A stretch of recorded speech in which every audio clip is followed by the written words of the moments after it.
আর টাকার কথা বললেন তো, এনসিপির টাকা হলো ম্যানেজ করছে ভূতে যোগাচ্ছে, যেটাকে বলে।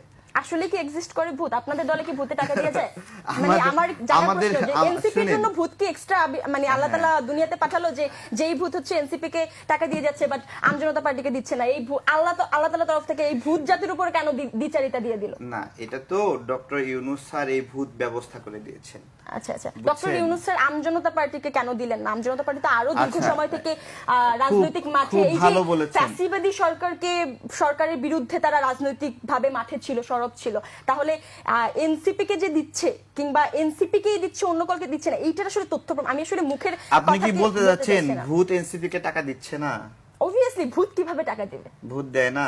কিভাবে? আচ্ছা, আচ্ছা ঠিক আছে, আপনি আস্তে আস্তে আরেকটু বড় হন, তখন ভূত না চিনবেন। তারেক ভাই আপনি হয়তোবা স্পেসিফিক আপনি বলতেই চিনেন পারেন, না এখন। স্পেসিফিক বলতেই পারেন। স্পেসিফিক আমি বা ব্যাখ্যাটাও দিতে পারেন। বাবা, এই যে বলছে 10 লক্ষ টাকার 7 লাখ দিলাম, 3 লাখ দিতে পারছি না, গুলশান। এটা একটা ভূত। তো ভূত, আপনি ভূতের চেহারা দেখতে পাচ্ছেন? নাম জানেন? কিছু জানেন না। আপনার এখানে আরো একটু ফ্যাক্ট চেক করা উচিত কিচ্ছু ছিল। জানেন না, ভূত। ঠিক আছে। সরি টু সে, এখানে আসলে মনে হচ্ছে যে আমি এনসিপি কে ডিফেন্ড করছি বা এই টাইপের, কিন্তু বাট সরি, ঠিক আছে। এখানে কিন্তু আসলে এনসিপি এটার দায় নিয়েছে যে এটা তাদের ডোনেশনে যুক্ত আছে এবং এই বিষয়ে তারা ইনফর্ম, তারা কিন্তু এটাকে এগ্রি করেছে, তারা কিন্তু ডিজাউন করেনি। তো সেই বিষয়টা কেন Disown দিয়েছে, আমি কিন্তু কিংবা এনসিপির কিভাবে কাছে জানতে দিয়েছে, চেয়েছিলাম, এনসিপির এক কিভাবে নেতার কাছে, দিয়েছে। যে এই 7 লাখ টাকা যেহেতু আপনাদের ডোনেশন, এটা যখন বলেন এটা নোটেড, তো বাকি কত ডোনেশন নিয়েছেন সেটা নোটেড এরকম করেন। কতগুলো ভূত আছে সেটা লিস্ট দিয়ে দেখ আমাদেরকে। এইটার তালিকা অবভিয়াসলি এনসিপির কাছে চাওয়া উচিত। আপনারা চান, আমরাও কথা বলছি যে বিভিন্ন গণমাধ্যম থেকে শুরু করে আপনি পেয়েছেন? আপনি চেয়েছেন? হ্যাঁ অবশ্যই, আপনি আমরা পেয়েছেন? আমাদের বৈষম্যবিরোধী ছাত্র ওই তো আপনি ধরেন চেয়েছেন এনসিপির কাছ থেকে, আপনি কি এনসিপির কাছ থেকে সেই তালিকা পেয়েছেন?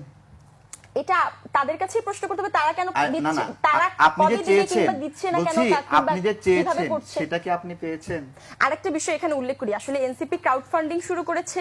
তারা বলেছে যে জুলাই পদযাত্রা শেষ, আমি যদি ভুল না করি সেখানে তাদের উল্লেখ আছে হয়তোবা, যে তারা জুলাই পদযাত্রার পরে তাদের কত, আপনি কিন্তু এটা বললেন না উল্লেখ আপনি করবে পেয়েছেন বলেছে। কিনা। উল্লেখ করবে বলেছে। আপনি যদি না, তারা যদি পাবলিকলি এটা না বলে, আপনি যদি না পেয়ে থাকেন, খুব স্বাভাবিকভাবে আমিও পাবো না, এটা আপনাদের স্বাভাবিক। দল না, আপনারা পাবেন না। আমি আপনার ইনফরমেশনের জন্য আরেকবার জানিয়ে রাখি, আমি বৈষম্যবিরোধী ছাত্র আন্দোলনের মুখপাত্রের দায়িত্বে আছি, এনসিপির কোনো পদধারী কিংবা এনসিপির কোনো দায়িত্বে নেই।